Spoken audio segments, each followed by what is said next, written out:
Welcome to Clarke Central High School to the Leroy Ryals Show. I'm your host, Chuck Wegman.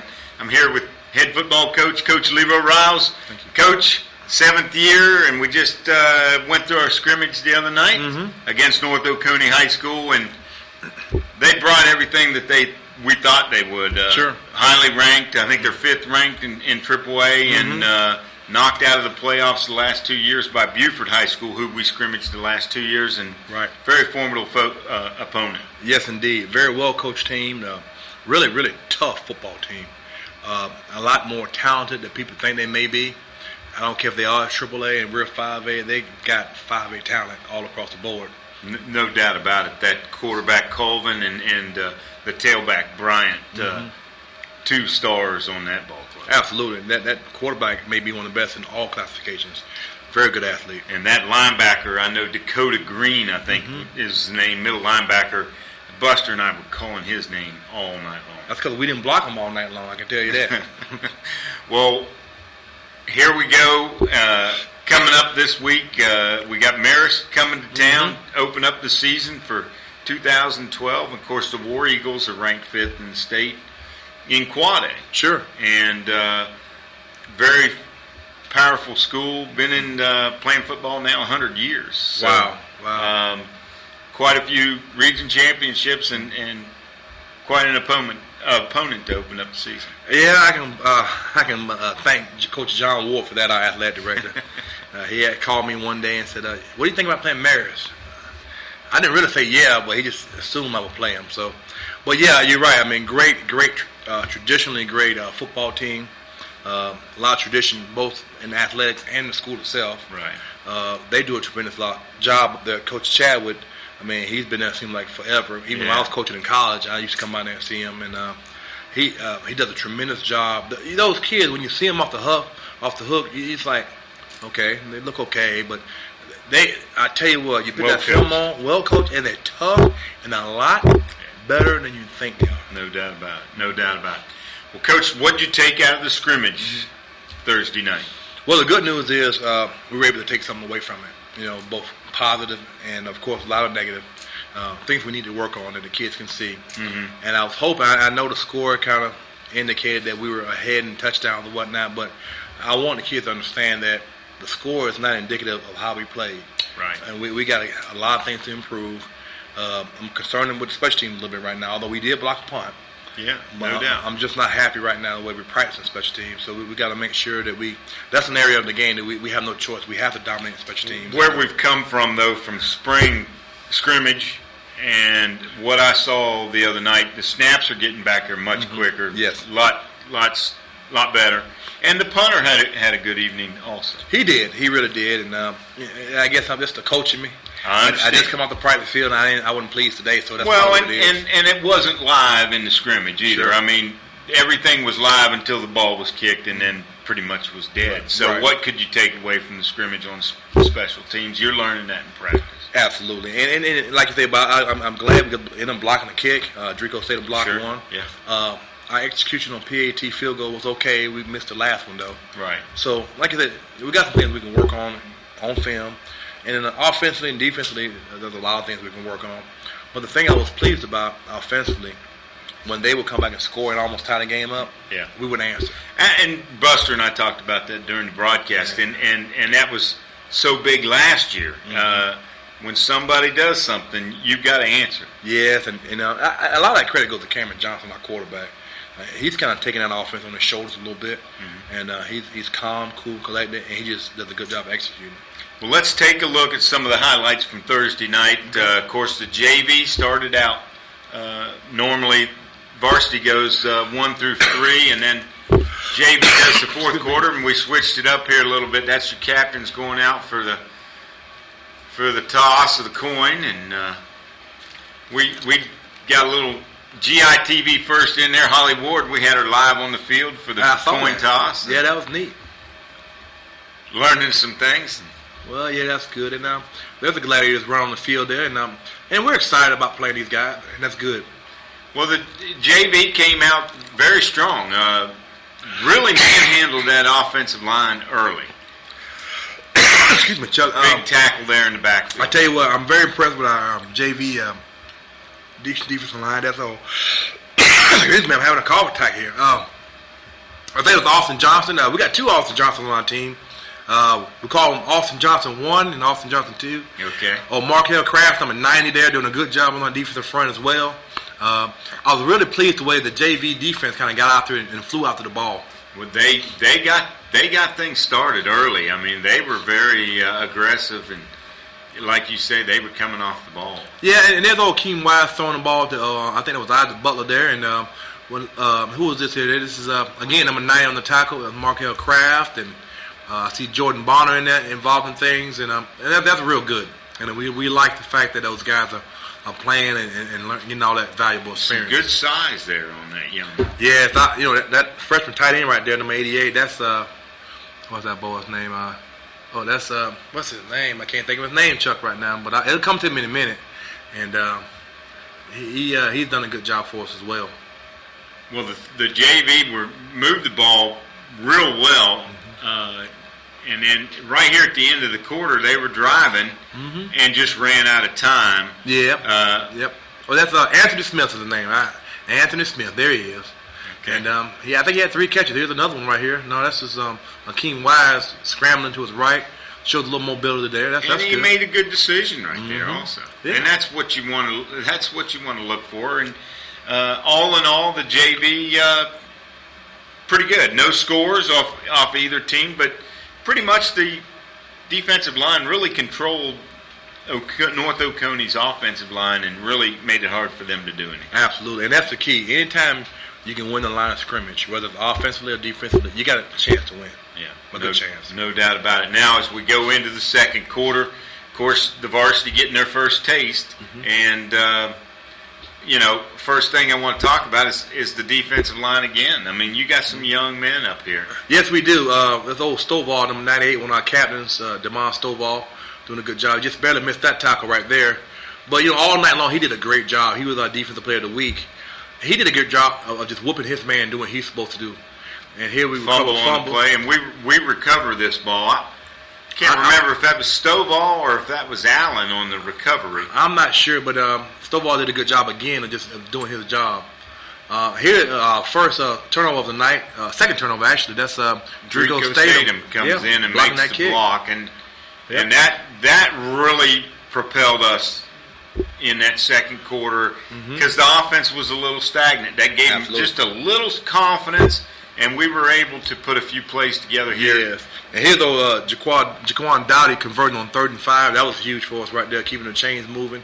We're going to be the type of offense. We're not going to be the big play like we was last year with Quinshawn Watson, but we're just going to have to move the chains. And here's kind of Rodney Willingham. Yeah, and he just tripped up by the quarterback. That's because Cameron wears a size 15 shoe. And here's Jelani Payne, other running back. Good hard run right here. Tough run, gets it down to the 3. Excuse me. There's that number 3, Dakota Green. There he is. That young man was everywhere. Yep. And then we get in with a fine block on the edge by Baylor Woodward and Denzel Maxey right here. And Rodney Willingham gets around the corner and shows his speed right there. He has a little speed, doesn't he? That was big, getting around the corner. That one was, you could see it developing. Had to have a key block, but he was able to get around that safety right there and get in for the Glads. And we converted on the extra point to make it 7-0. And here's Rodney again on a nice pass out on a rollout by Cameron Johnson. Rodney has very good hands as well. He's a good pass receiver as well. So we're happy with the things that we can do with him.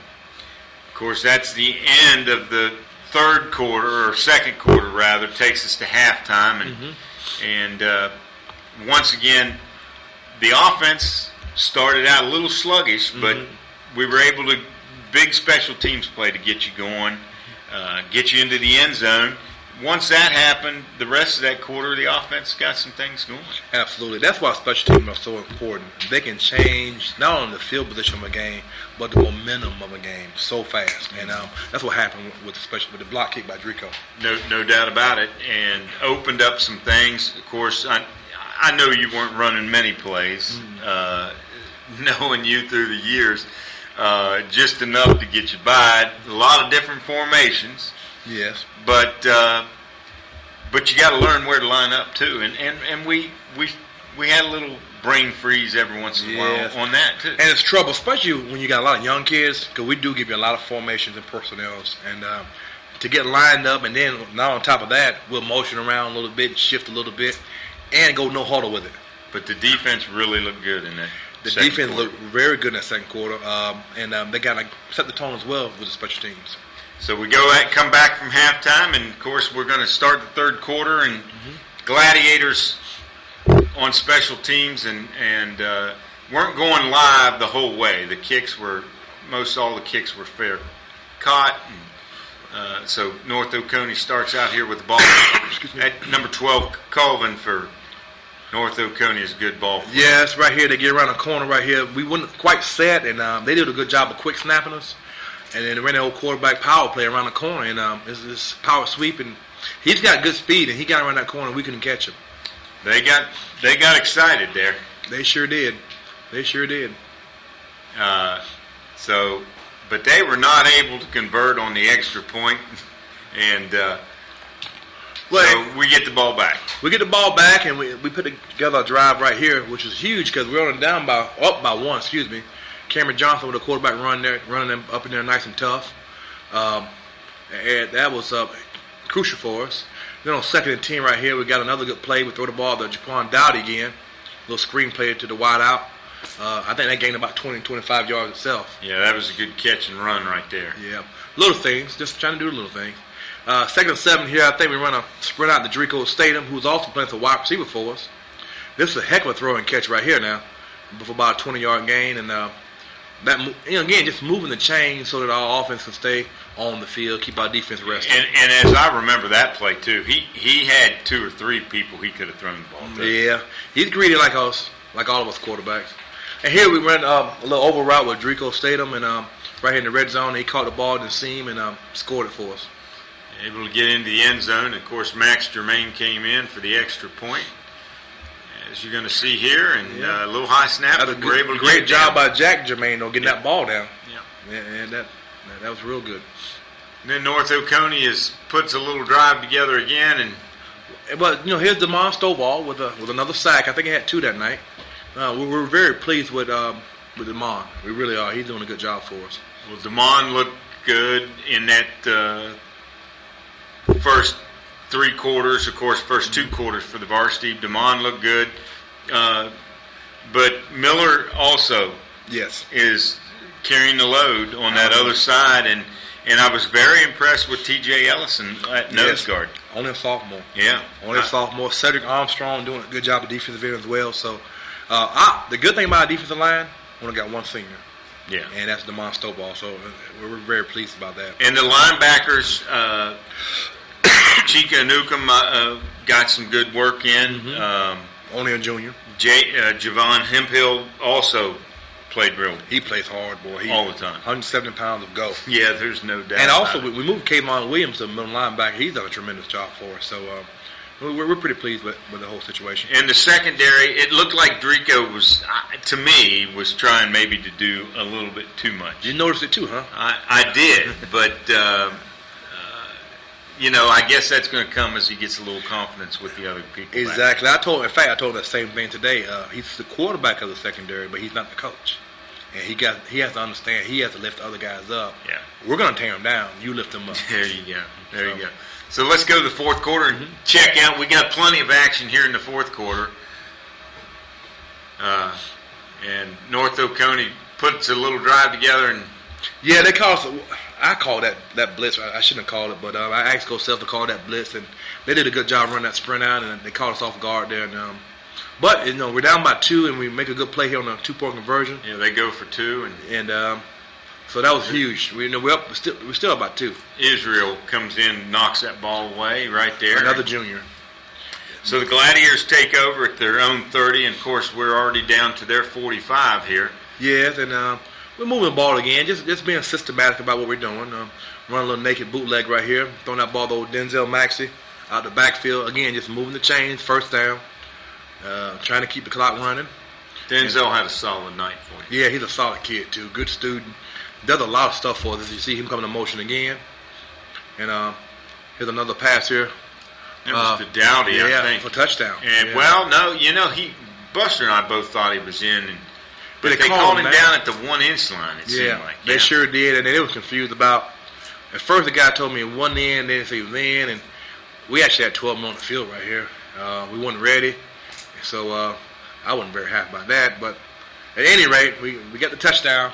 We noticed a little frustration there on the sidelines. Yeah, we got to get those kids off the field, and we got to do a better job as coaches to make sure they understand situations like that. Of course, Jermaine comes on and gets the kick. But if here comes Oconee again, man, those guys are tough now.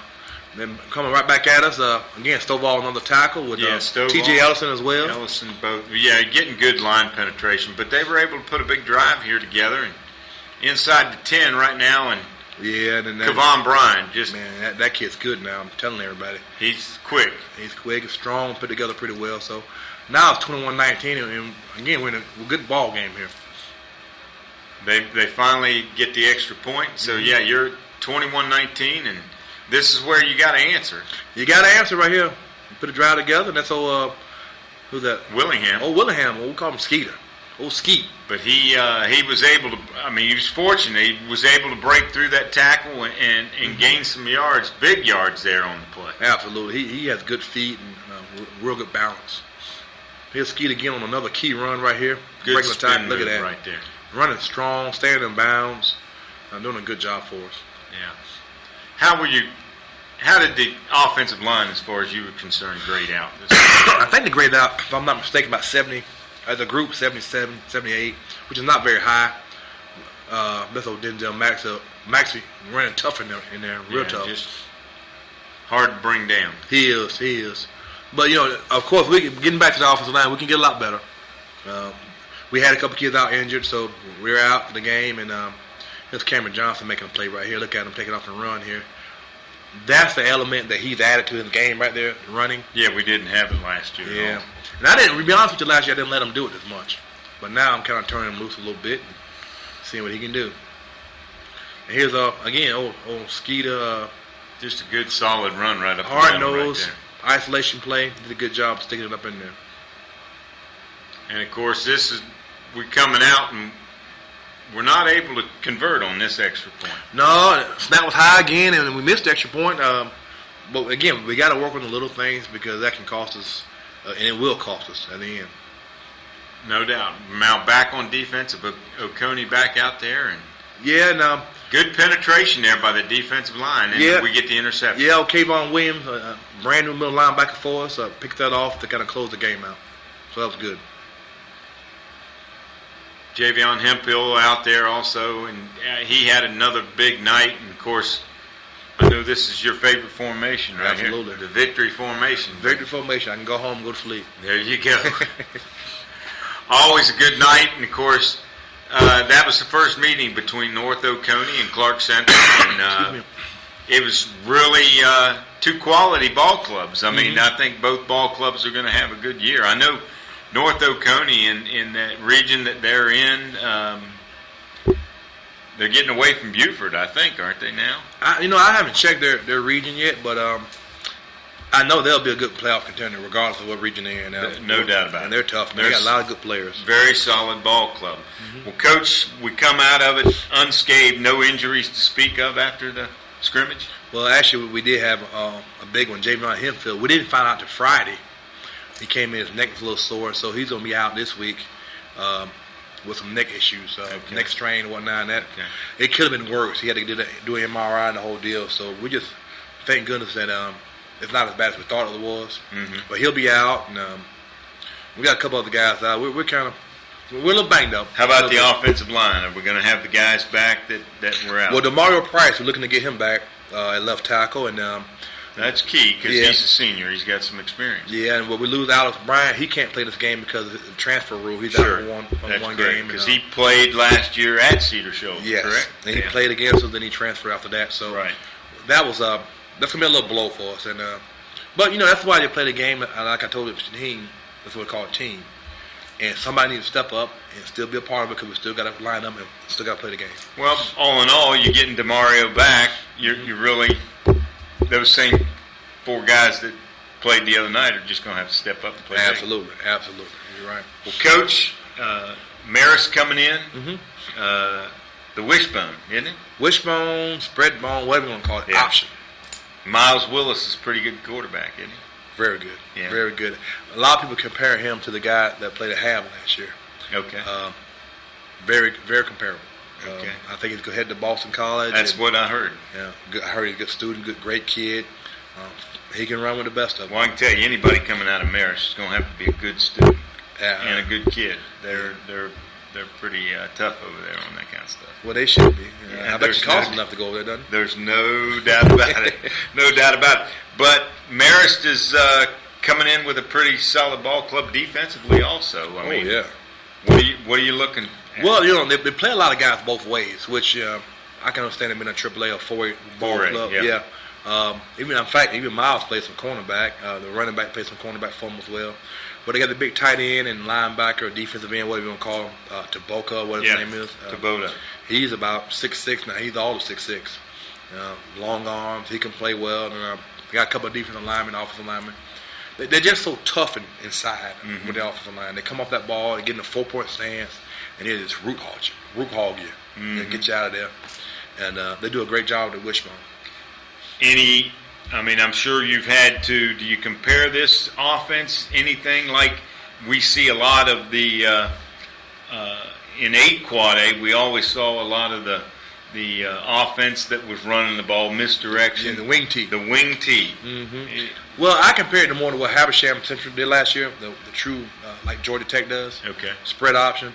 The only difference is I think this team has a better offensive line. They come off the ball. I mean, we can't simulate it in practice. There's no way. And I'm concerned about that because they're so tough up front. But it's the same schemes as we seen last year. Okay. But we just got to do a better job of stopping.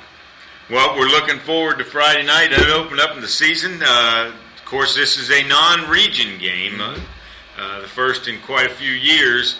So I know you're not going to. It's live. It's real bullets. You're looking for the win, but it's not going to cost you down the road as far as making the playoffs if you do what you need to do in the region. Yeah, you're exactly right. But this is about continuing the process of getting our football team better. No doubt about it. And anytime we step on the field, we're trying to do everything that we're taught to do to be the best football team we can be. So we're trying to win the game, no doubt about that. So, I understand that. And, we're looking.